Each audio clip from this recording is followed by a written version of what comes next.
Muito bem, muito bem. Estamos hoje, então, ainda na nossa introdução. Vamos ver hoje ah, o item 10. Nós estamos vendo as objeções, não é? Vejamos, então, o que diz o item 10. É sempre naquele nosso ritmo, se alguém quiser comentar, perguntar, basta falar o nome, né? Para e falar. Ou começar a falar, porque eu acho que quando começa a falar já passa logo para já passa logo para, como se diz, para o quadro maior, né? Muito bem, vamos lá. Entre as objeções, algumas são mais sedutoras, ao menos na aparência, porque colhidas da observação e feitas por pessoas sérias. Ou seja, são mais sedutoras ao quê? A inteligência, não é? Certo? Uma dessas objeções é que a linguagem de certos espíritos não parece digna da elevação que se atribui a seres sobrenaturais. Quem se reportar ao resumo da doutrina acima apresentado, quer dizer, aquele item que nós vimos com os pontos de resumo, não é? Da doutrina espírita, verá que os próprios espíritos nos ensinam que não são iguais em conhecimento nem em qualidades morais e que não se deve tomar ao pé da letra tudo quanto dizem.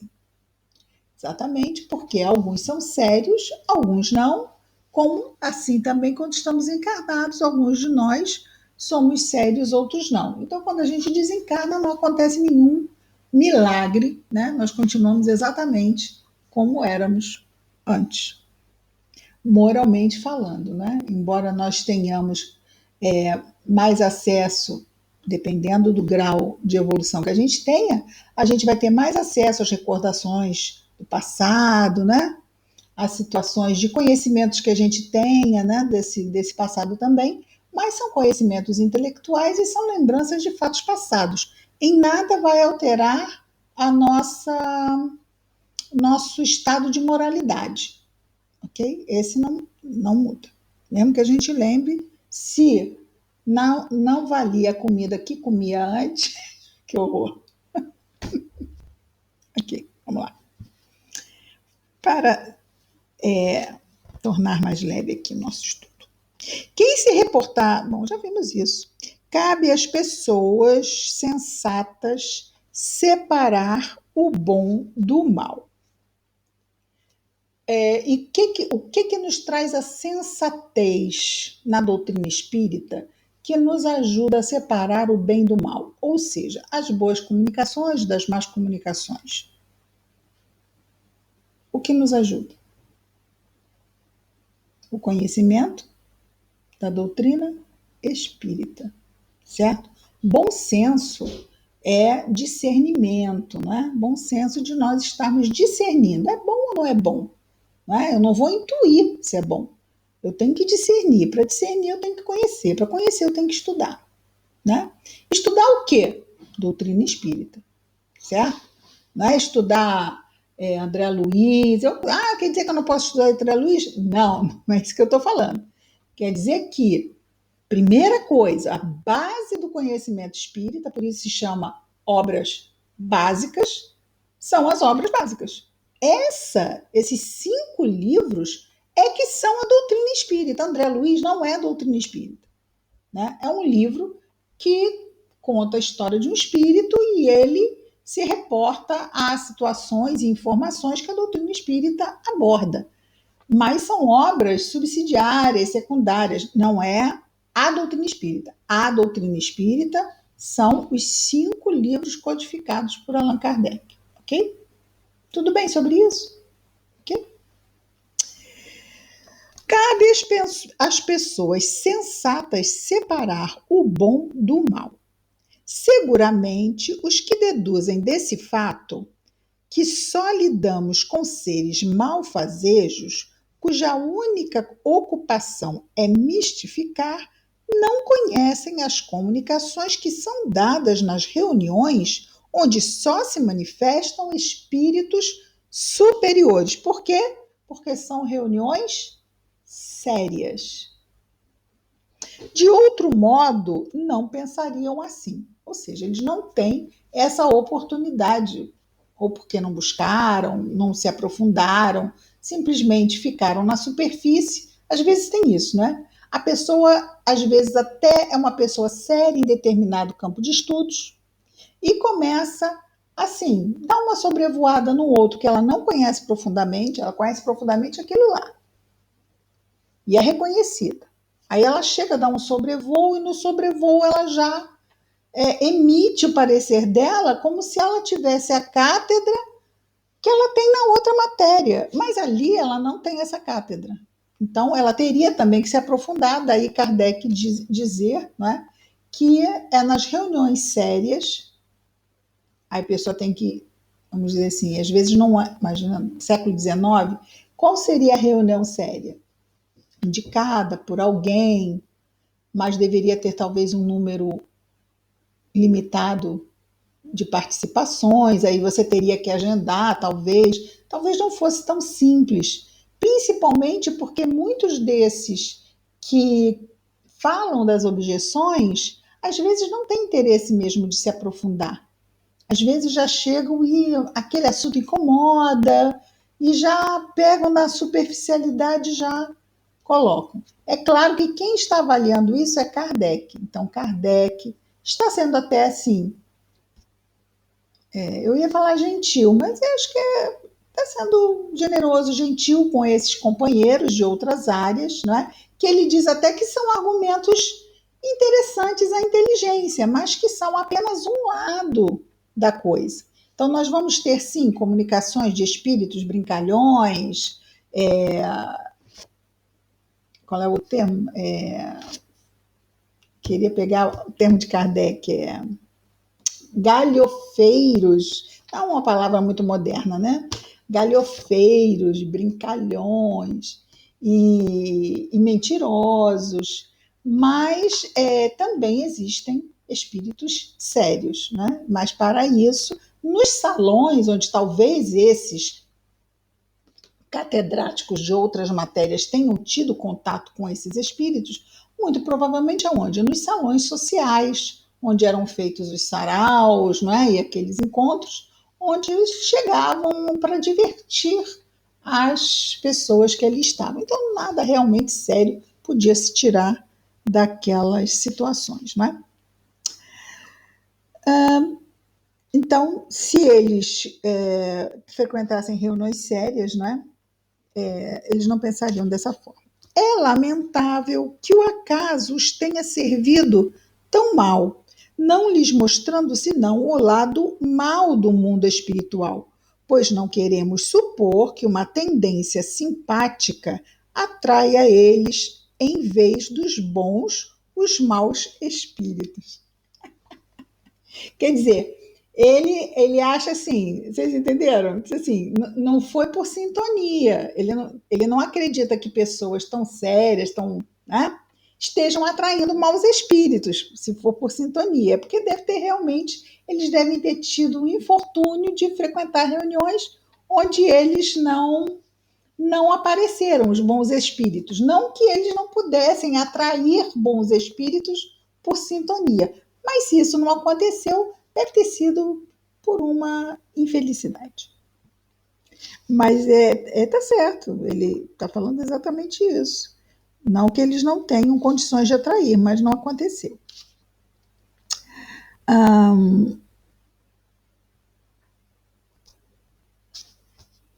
Não queremos supor que uma tendência simpática atrai para eles, em vez dos bons, os maus espíritos, os espíritos mentirosos ou aqueles cuja linguagem é de revoltante grosseria. Poder-se-ia, no máximo, concluir que a solidez dos princípios dessas pessoas não é bastante forte para afastar o mal e que, achando certo prazer em lhes satisfazer a curiosidade, os maus espíritos disso se aproveitam para se insinuar entre elas, enquanto os bons se afastam. Ou seja, se for simplesmente por curiosidade, Curiosidade, será que isso é verdadeiro? Será que isso é certo? Que tipo de espírito vem?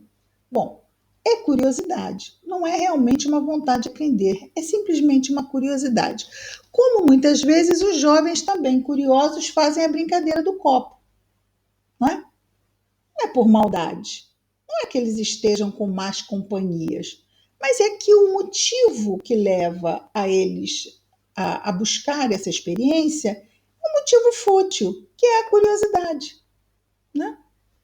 Então, muitas vezes atraem mesmo esses, na maioria das vezes, absoluta maioria das vezes, é bem os espíritos galhofeiros. Vejamos então. Ju, tudo bem até aqui? Ok? Ok. Julgar a questão dos espíritos por esses fatos seria tão pouco lógico quanto julgar o caráter de um povo que se diz e faz numa reunião de estouvados ou de gente de má fama. Ou seja, não dá para julgar um povo porque numa reunião estava um grupo de gente de má fama, mas aí esse povo só tem gente de má fama, né? Faz sentido isso. Da qual nem participam os sábios nem as pessoas sensatas. Essas criaturas se encontram na situação de um estrangeiro que, chegando a uma grande capital, pelo mais desprezível de seus subúrbios, julgasse todos os habitantes pelos costumes e pela linguagem desse bairro ínfimo, ou seja, desse bairro de pessoas que têm um falar grosseiro. Naquele tempo era muito comum, né, gente? Hoje talvez a gente não tenha, acho que hoje em todos os locais você vai encontrar pessoas, mesmo nas favelas, você vai encontrar pessoas com faculdade, né? Pessoas que estão lá, mas nessa época não, havia mesmo uma separação, até porque a pobreza era, né? Quem viu David Copperfield, né? A pobreza era uma coisa miséria, a pobreza era uma coisa miserável. Ainda existem, né, bolsões de miséria, né? Ainda existem também. Estamos progredindo, mas não tão rápido, não é? No mundo dos espíritos também há uma sociedade boa e uma sociedade má. Dignem-se essas pessoas de estudar o que se passa entre os espíritos de escola, ou seja, os espíritos superiores, e se convencerão de que a cidade celeste não contém apenas a escória popular. Mas, perguntam elas, os espíritos de escola vêm até nós? A isto responderemos: não fiqueis no subúrbio. Vede, observai e julgai. Os fatos aí estão para todos. Ao menos que a elas se apliquem estas palavras de Jesus: tem olhos e não veem, tem ouvidos e não ouvem. Quem são elas? Essas pessoas que estão vendo pela superfície, que estão entrando, vamos dizer, no conhecimento espiritual por apenas uma porta de um grupo inferior, né? Pela forma de se expressar, inferior. Tudo bem? Uma variante dessa opinião consiste em não ver nas comunicações espíritas e em todos os fatos materiais a que elas dão lugar, mais que a intervenção de um poder diabólico, novo Proteu que revestiria todas as formas para melhor nos enganar. Não a julgamos, então essa é outra objeção, né? Então, que não são espíritos grosseiros, mas que é pior, né? Que são espíritos, são diabos, são seres diabólicos, né? E que fazem que tudo que acontece é uma forma de enganar a nós, que estamos aqui vivos, né? Porque essas pessoas, né? Vivos, mortos, anjos, demônios, essas coisas. Não a julgamos, aí já Kardec avaliando essa ideia, não a julgamos merecedora de exame sério, razão porque com ela não nos deteremos. Já está refutada pelo que acabamos de dizer. Aí lembramos de Jesus, né? Como pode Satanás expulsar Satanás, né? Quer dizer, como pode? Ali só vão seres superiores. Só vão seres superiores, que falam coisas superiores. Então, que Satanás é esse que só fala coisa superior, que em nada tenta comprometer com o mal o que traz? Isso é uma coisa estranha, né? Então é Satanás contra Satanás, né? Porque Satanás vem para perturbar. Se é o Satanás bom, então é um Satanás que tá no desvio, né? É o que ele diz.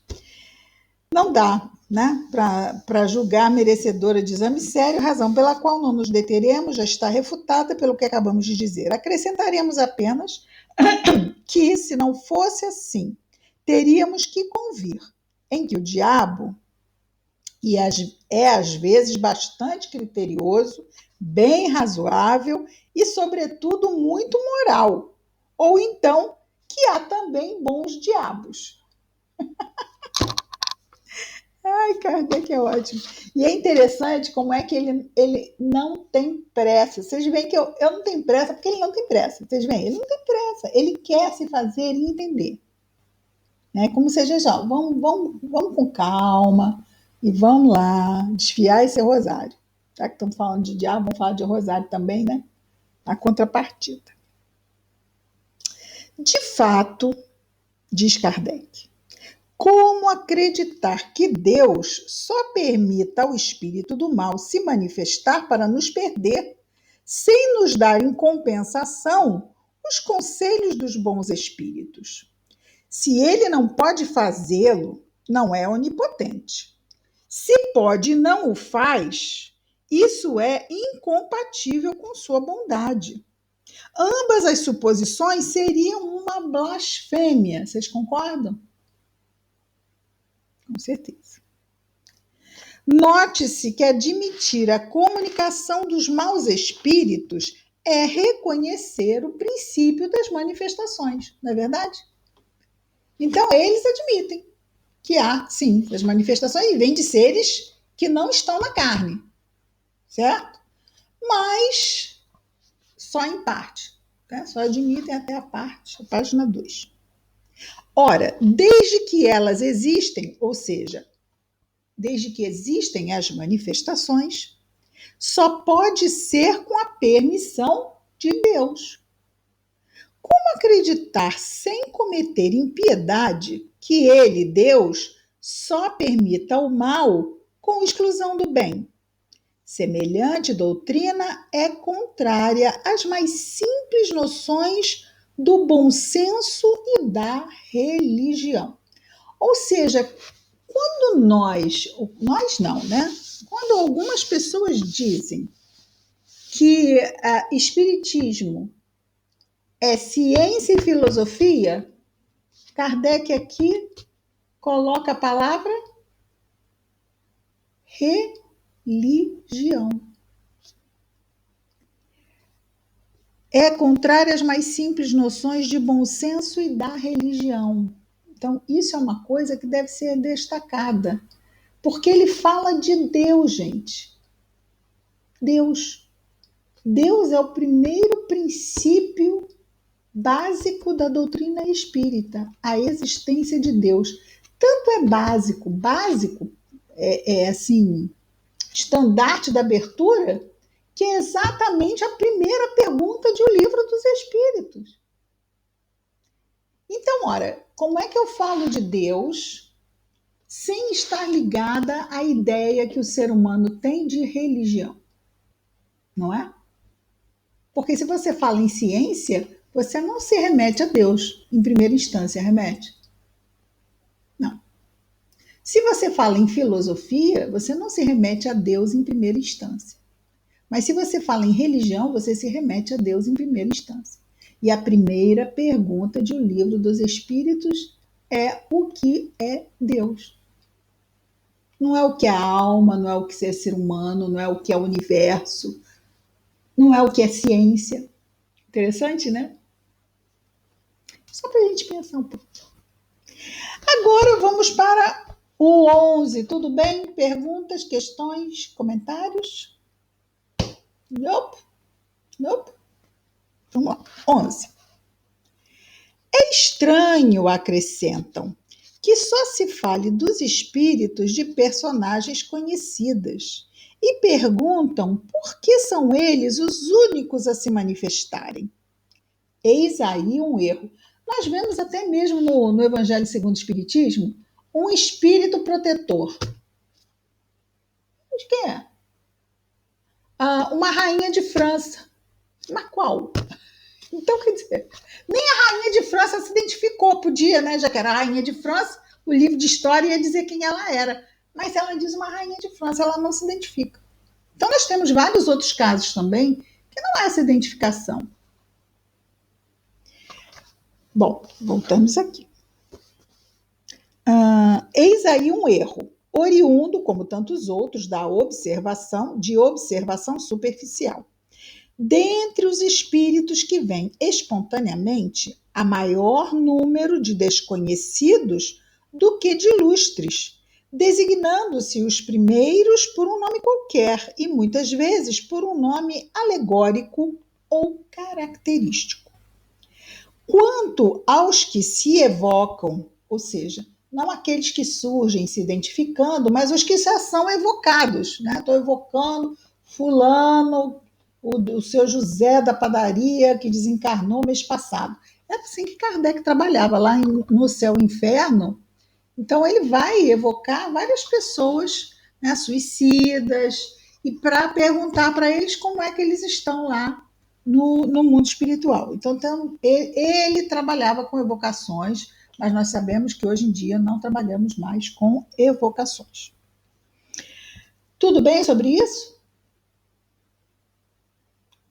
Quanto aos que se evocam, ou seja, quanto aos espíritos que se evocam, a menos que seja um parente ou amigo, é muito natural que nos dirijamos aos que conhecemos. Claro, né? Para a história fazer sentido. Vou perguntar alguma coisa para alguém que eu não conheço, eu não vou saber se aquela pessoa é ou não é quem eu chamei, né?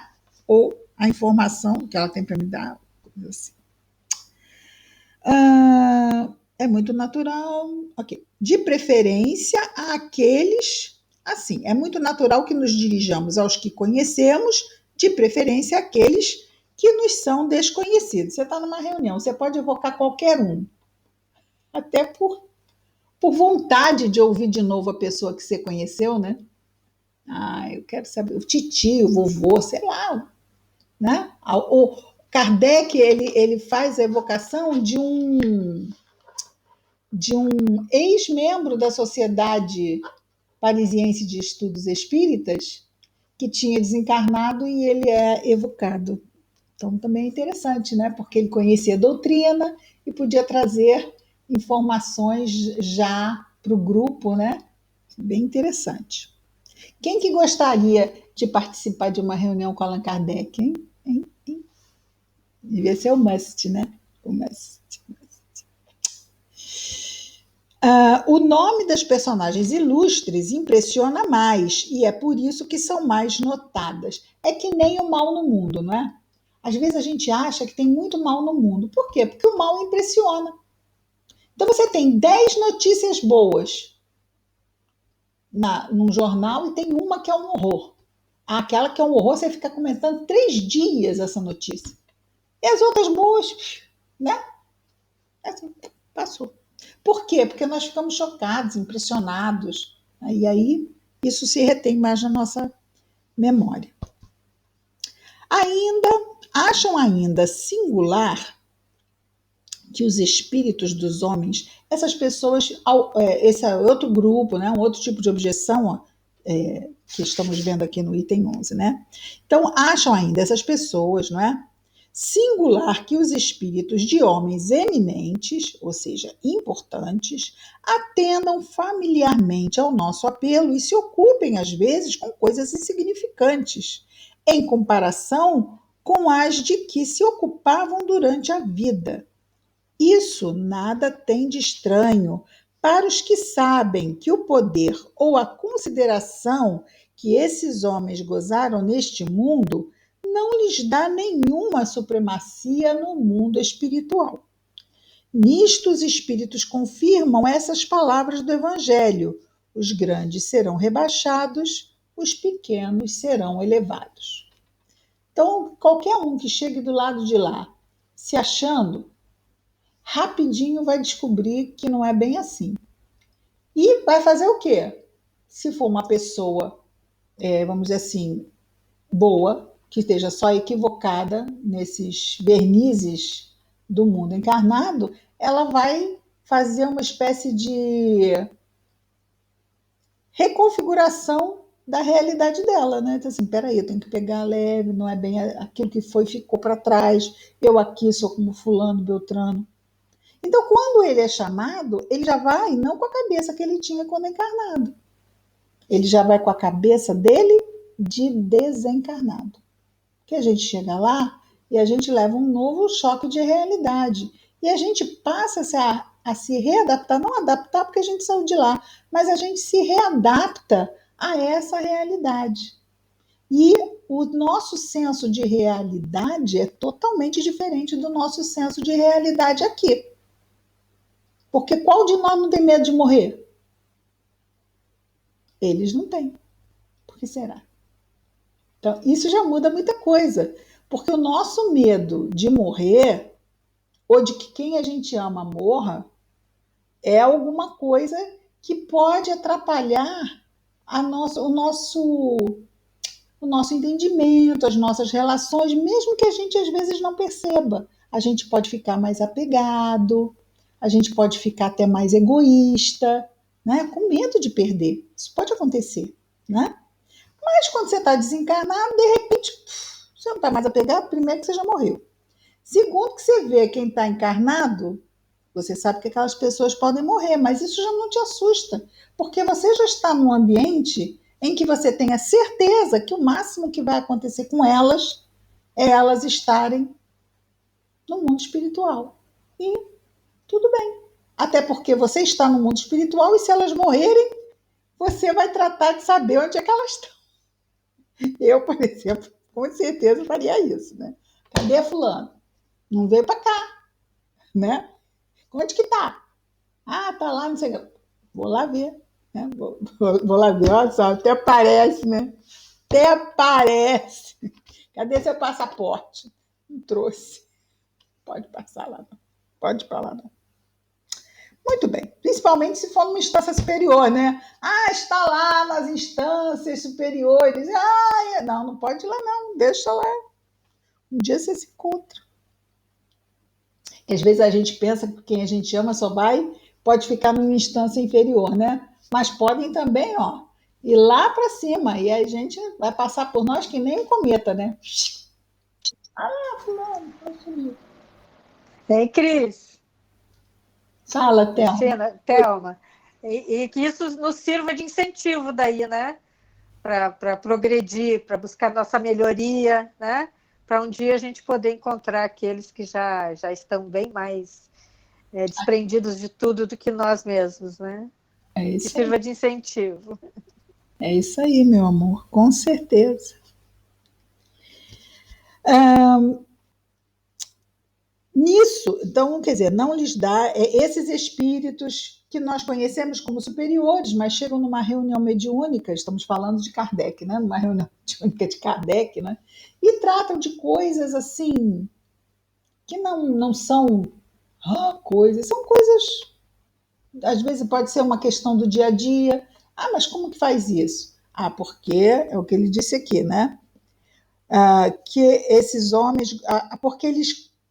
Bom, vou ter que ler tudo de novo. Isso nada tem de estranho para os que sabem que o poder ou a consideração que esses homens gozaram no mundo não lhes dá nenhuma supremacia no mundo espiritual. Nisto, os espíritos confirmam essas palavras do Evangelho: os grandes serão rebaixados e os pequenos elevados, que devem ser entendidas como se referindo à posição que cada um de nós ocupará entre eles. entre os espíritos, né? Cada um de nós também vamos lá ocupar, né? Quando voltarmos para lá. É assim que aquele que foi primeiro na Terra poderá ser um dos últimos no mundo espiritual. Aquele diante de quem curvávamos aqui a cabeça pode, portanto, vir entre nós como o mais humilde operário, porque ao deixar a vida, deixou toda a sua grandeza, e o mais poderoso monarca talvez lá se encontre abaixo do último dos soldados. Isso nos faz lembrar bastante a mensagem da Rainha de França. Essa mensagem está no capítulo 2 do Evangelho segundo o Espiritismo. Tudo bem, gente? Item 11, algum comentário, alguma questão? Eu tenho uma pergunta, Cris. Fala, Jô. Você falou que hoje em dia, nas reuniões mediúnicas, não se fazem mais evocações. Por quê? Porque quem dirige a reunião mediúnica é a equipe espiritual. Então, eles é que fazem a escala dos espíritos que vão ser atendidos. Eles é que determinam qual médium vai atender cada espírito, qual reunião mediúnica, a depender da configuração da energia e dos tipos de mediunidade dos médiums, da necessidade dos espíritos. Então, você pode ter uma casa com 2 reuniões mediúnicas. Mas numa reunião mediúnica, você tem um médium. Vamos lembrar da Dona Ivone, que tinha uma configuração que atendia muito bem a suicidas. Então, se nós temos nas 2 reuniões um médium que tem essa configuração, quando tiver um espírito de um suicida, eu vou encaminhar para aquela reunião. Eu quem? Eu, dirigente espiritual da mediunidade, do trabalho mediúnico daquela casa. Tudo bem? Jô? Alô? Alô? Tudo bem. Tudo bem? Entendi. Entendeu, meu amor? Entendi. O que não quer dizer que você não possa colocar aquele caderno com os nomes, né? Que você quer ver atendidos e amparados, mas você não os chama. Você bota ali, porque aquele nome que está ali pode ser atendido numa reunião mediúnica de uma casa espírita do bairro ao lado. Porque lá naquela casa espírita do bairro ao lado tem um médium que exatamente tem a configuração para atender aquele caso que está ali. Tá? Então, quer dizer, a gente trabalha com a nossa reunião. Eles trabalham tendo em vista todos os grupos. Sabe? Entendi. Muito bem. Vamos ao 12.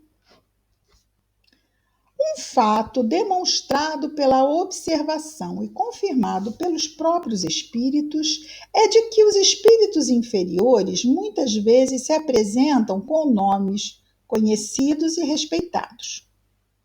Bom, aí já não é o caso de serem realmente esses, porque pode acontecer, né? Como ele disse antes. Então, antes era o caso de terem espíritos que foram muito importantes e que chegam, que são eles mesmos, mas só que com um entendimento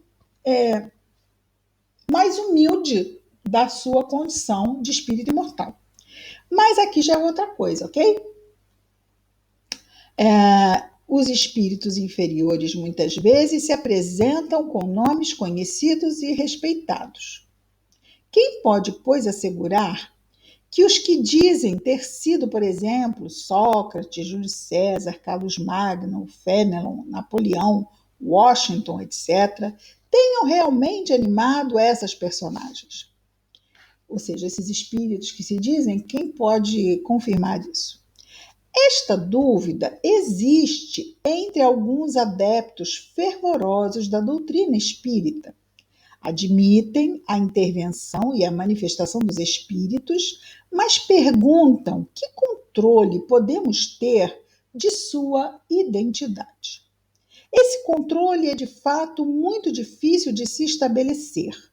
Se não pode ser feito de modo tão autêntico, como por uma certidão de registro civil, pode-o, ao menos por presunção, segundo certos indícios. Porque, embora eu tenha conhecido aquela pessoa lá da Sociedade Parisiense de Estudos Espíritas, Kardec, né, no caso, então, se a pessoa se identificar, né, ele vai saber que foi ela. Até mesmo os casos que Chico recebia, ele recebia com vários indícios que a família reconhecia. Agora, quem é que vai reconhecer se é Fênelon? Se é Júlio César? Aqui, né? Difícil, né? Chama a família de Júlio César para ver se é ele mesmo. Né? Não dá. Sócrates, só se for Sócrates jogador de futebol, né? Porque o filósofo vai ficar difícil que alguém tenha conhecido para dizer, é Sócrates mesmo. Mas é interessante que quando a gente, por exemplo, vamos imaginar um estudioso das obras de Sócrates. Se vem um espírito se dizendo Sócrates, vocês acham que ele consegue perceber se é Sócrates ou não é Sócrates? Exatamente, com certeza. Por exemplo, ele vai pelo conteúdo, né? Pelo conteúdo, pela forma de dizer as coisas, de se expressar. Né? Exatamente, quer dizer, pelo conhecimento que ele expressou, né? Porque ele pode até fazer referência para fazer uma revisão daquele entendimento que ele trouxe numa das obras. Então, quem conhece, cara, isso aí é Sócrates.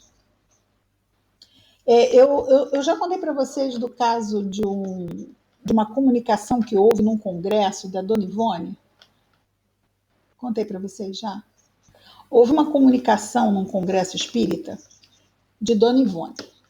E essa comunicação saiu num veículo de comunicação. Eu não contei, não, vocês têm certeza?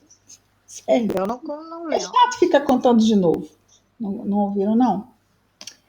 Bom, e aí, essa comunicação de Dona Ivone, eu li, né, e não vi Dona Ivone na comunicação. Por quê? Porque a gente tem hábito de estudar, né, na Casa Espírita, quantas e quantas vezes, né, nós estudamos tantas obras de psicografadas por Dona Ivone e de obras dela mesmo, né? Recordações da Mediunidade, Devação do Invisível, né? E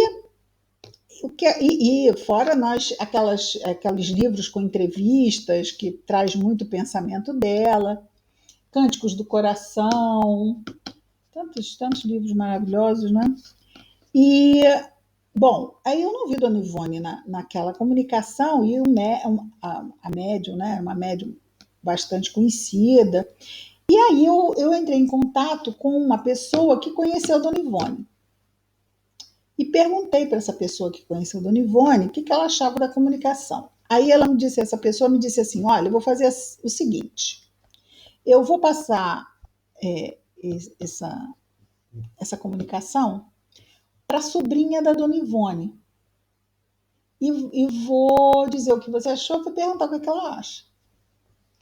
Aí isso levou 2 meses, porque essas coisas não saem rápido assim, né?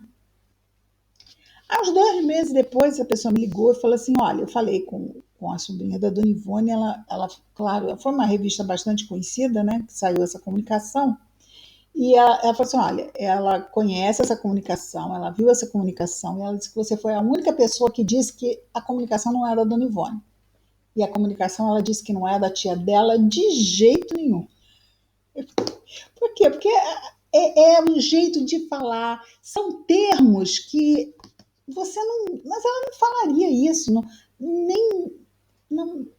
E aí a gente fica feliz. Por quê? Eu não conheci Dona Ivone. Não conheci, nunca conversei com ela. Tem um montão de espírita que ia visitar a Dona Ivone, né? Que iam lá conversar, bater papo e tal. Ai, que inveja. Mas eu não conheci. Então é bacana, né? Quando a gente pode reconhecer o espírito, pelo menos de conhecer ou descartar que seja, né? Cris, Fala, Flor. eu falo muito, né? Meu amor. É que você estava falando. Está num grupo de tudo. É que você estava falando, e eu lembrei também de que quando foi publicado Parnaso de Além Túmulo, o Humberto de Campos ele não era espírita, né? Ele estava aí ainda, ele era, como é que se diz, presidente não sei se ele já era presidente da Academia Brasileira de Letras, mas ele já pertencia à academia. Então ele foi chamado para avaliar a obra. E ele não só avaliou, como ele mostrou que ali era o Augusto dos Anjos falando daquele jeito, assim, por isso, por isso, por isso. O outro, por isso, por isso. Ele trouxe que cada um tinha realmente o estilo, né? A forma jocosa de falar, ou a forma lírica, não sei o quê. E a cada um ele descreveu, dando autenticidade, né, para o livro Parnaso de Além Túmulo. E aí daí já vem outra história, que foi o primeiro contato dele, né, com a obra espírita. E depois, desencarnado, ver essas maravilhas. Mas me fez lembrar disso. É uma excelente lembrança. Parnaso de Além Túmulo foi a obra que abriu o trabalho do Chico, do movimento espírita, né? E já deu uma ideia do tipo de médium que o Chico era, né? Verdade. E ele é exceção no campo da mediunidade, né? Uma mediunidade como poucos mesmo. Mas é exatamente isso. Então, esta dúvida existe entre alguns aspectos. Cris, Oi. desculpa. Não, só para completar isso aí, que aí eu também lembrei, eu também falo muito, Thelma. Estou contando aqui. Gente, olha, isso é grupo de estudo. Quando alguém falar, é para falar. É que você citou o Chico, e eu lembrei daquele ator que fez o papel do Chico, e uma entrevista dele dizendo o quanto a vida dele foi toda modificada, e exatamente, acredito eu, aí por essa vibração, essa situação toda, dele ter vivenciado o Chico Xavier. Eu esqueci o nome dele. Eu esqueci também. Esqueci o nome dele. Ele fez Lampião e Maria Bonita, esqueci o nome dele. Mas era só para... Alguma coisa Xavier que ele era. Nelson Xavier. Nelson Xavier, obrigada. Nelson Xavier. Muito bem. Ele até chorava na entrevista, não sei se as pessoas assistiram essa entrevista. Eu vi essa entrevista. Essa entrevista, ele fala mesmo que mudou completamente o jeito dele e tudo. Bom, mas no caso não era uma comunicação mediúnica do Chico ali por ele. Não, o trabalho ele ficou tocado. Mas olha só, não era como mediúnica, sim. mas convencia bastante também, né? Porque, inclusive, ele sentia, né? Ele teve uma coisa assim de sentir que o Chico ajudava, né? Sim. É verdade. Muito bem. Mais algum comentário, meninas? Não? Essa dúvida já vimos, mas perguntam, doutrina espírita. Admitem a intervenção e a manifestação dos espíritos, ou seja, esses alguns adeptos fervorosos da doutrina que ainda nutriam, no caso, né, dúvidas a esse respeito. E ele diz aqui, admitem a intervenção e a manifestação dos espíritos, mas perguntam que controle podemos ter da sua identidade. Esse controle é, de fato, muito difícil de se estabelecer. Se não pode ser feito de modo tão autêntico... já vimos isso. Sim. Quando se manifesta o espírito de alguém que conhecemos pessoalmente, de um parente, de um amigo, por exemplo, sobretudo se morreu há pouco tempo, acontece geralmente que sua linguagem guarda perfeita relação com o caráter que lhe conhecíamos. Isto já é um indício de identidade. Mas quase não mais subsistirá dúvida quando esse espírito fala de coisas particulares. Lembra casos de família que somente o interlocutor conhece. Um filho não se enganará, por certo, com a linguagem de seu pai ou de sua mãe, nem os pais com a linguagem dos filhos. Algumas vezes, nessas evocações íntimas, acontecem coisas surpreendentes, capazes de convencerem o mais incrédulo. O cético mais endurecido fica, não raro, aterrorizado com as revelações inesperadas que lhes são feitas. Outra circunstância muito característica vem como prova de identidade. Dissemos que a caligrafia do médium muda geralmente com o espírito evocado. Isso era comum ao tempo de Kardec, hoje é raro, tá? Chico tinha isso. E que essa caligrafia se reproduz exatamente igual toda vez que o mesmo espírito se manifesta. Constatou-se inúmeras vezes, sobretudo para pessoas falecidas recentemente, que a escrita denota flagrante semelhança com a que tinha essa pessoa em vida. Tem-se visto assinaturas de perfeita exatidão. Longe estamos, entretanto, de dar esse fato como regra, e menos ainda como regra constante. Apenas o mencionamos como digno de nota. Somente os espíritos que atingiram certo grau de purificação se acham libertos de toda influência corporal. Porém, quando não estão completamente desmaterializados, é a expressão de que se servem, conservam a maior parte das ideias, dos pendores e até das manias que tinham na Terra, o que também é um meio de reconhecê-los, meio a que igualmente se chega por uma imensidade de fatos minuciosos que só uma observação atenta, cuidadosa pode revelar.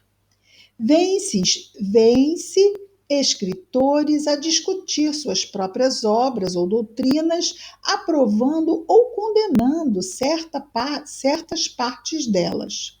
Outros espíritos a lembrar circunstâncias ignoradas ou pouco conhecidas de suas vidas ou de suas mortes. Enfim, todas as coisas que são ao menos provas morais de identidade, únicas que se podem invocar tratando-se de coisas abstratas. Tudo bem? Se, pois, a identidade do espírito evocado pode até certo ponto ser estabelecida em alguns casos, não há razão para que não o seja em outros. E se não dispomos dos meios de controle para pessoas cuja morte ocorreu há mais tempo, lembrando Sócrates ou Júlio César, resta sempre o da linguagem e do caráter, porque seguramente o espírito de um homem de bem não falará como um perverso ou um devasso. Quanto aos espíritos que se apropriam de nomes respeitáveis, logo se traem por sua linguagem, por suas máximas. Aquele que se dissesse Fenelon, por exemplo, e Fenelon é um espírito que traz comunicações na doutrina espírita, não é? Então Kardec pode falar bem sobre isso, sobre Fenelon. Aquele que se dissesse Fenelon, por exemplo, e que ofendesse, ainda que acidentalmente, o bom senso e a moral, mostraria por esse simples fato o embuste.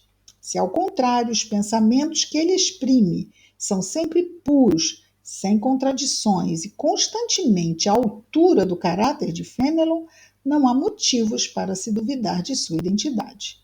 De outro modo, seria preciso admitir que um espírito só prega o bem e é capaz de mentir conscientemente, e isso sem utilidade alguma. Tudo bem? São 5h52. Vocês querem parar aqui ou ver até o final do item? Quer parar? Não? Não. Todo mundo dizendo vai adiante? Tá bom, então vamos adiante. A experiência, que a gente pode ir até as 6, né? A experiência nos ensina que os espíritos da mesma categoria, do mesmo caráter e animados dos mesmos sentimentos, reúnem-se em grupos, porque os espíritos se reúnem por afinidade vibratória, não é? Mesma categoria, mesmo caráter, então, mesma vibração, animados dos mesmos sentimentos, se reúnem em grupos, famílias, ou também, às vezes, chamadas de falanges, não é? Ora, o número de espíritos é incalculável e estamos longe de conhecê-los a todos. A maioria deles nem mesmo tem nomes para nós.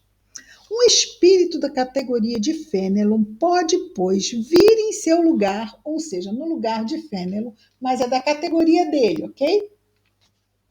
Muitas vezes até como seu mandatário. Apresenta-se então com o seu nome, porque ele é idêntico na forma de pensar, de se exprimir, não é?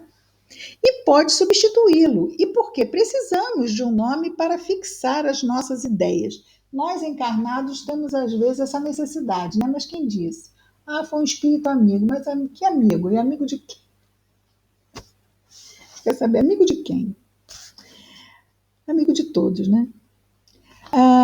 Mas que importa, afinal, que um espírito seja realmente ou não, que um espírito seja realmente ou não o de Fenelon? Desde que só diga coisas boas e fale como o teria feito o próprio Fenelon, é um espírito bom. O nome pelo qual se dá a conhecer é indiferente, não passando muitas vezes de um meio para fixar nossas ideias. Não se daria o mesmo nas evocações íntimas, mas aí, como já dissemos, a identidade pode ser estabelecida por provas de certo modo evidentes. Ele já falou sobre isso. Por fim, é certo que a substituição dos espíritos pode causar uma porção de equívocos, resultar em erros e muitas vezes em mistificações. Essa é uma das dificuldades do espiritismo prático. O que é o espiritismo prático? Mediunidade, ok? Mas jamais dissemos que esta ciência fosse uma coisa fácil, nem que se pudesse aprendê-la brincando, como também não se dá com qualquer outra ciência. Nunca será demais repetir que ela exige um estudo assíduo e geralmente muito prolongado. Não se podendo provocar os fatos, lembrando aquela máxima que diz que o telefone toca de lá para cá. Então, nós aqui não podemos provocar, né? O que a gente pode fazer é, no recolhimento, uma prece, pedindo para que os espíritos possam ali se manifestar, e se eles acharem por bem fazer isso, eles farão. Como acontece nas reuniões mediúnicas já pré-estabelecidas, né? Não se podendo provocar os fatos, é preciso esperar que eles se apresentem por si mesmos.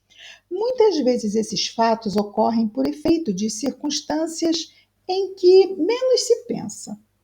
Para o observador atento e paciente, os fatos são abundantes, porque ele descobre milhares de matizes característicos que são para ele raios de luz. O mesmo se dá com as ciências comuns, enquanto o homem superficial não vê numa flor mais que uma forma elegante, o sábio descobre nela tesouros para o pensamento. Então, na observação, muitas vezes a gente vai perceber que um pensamento não é nosso. Não é? Nesse momento, nós estamos sendo o quê? Estamos sendo médios intuitivos. Né? Exatamente. Médios intuitivos. Então, é o que ele está dizendo aqui, que para o observador atento e paciente, os fatos são abundantes. Lá no início do livro dos médiuns, há espíritos. No livro dos médiuns, nós temos que todos nós somos médiuns, né? Só que nem todos são médiuns ativos, né? Então, muitas vezes, esses médiuns passivos, até porque nós estamos em constante, não, em mais do que constante, em contínua conexão com a espiritualidade, seja com o anjinho de um ombro ou com o diabinho do outro. Né? A questão é a gente saber o quê? Criar a sintonia para, de preferência, a gente nunca entrar em conexão com o diabinho de um ombro e só entrar em conexão com o anjinho do outro. Né?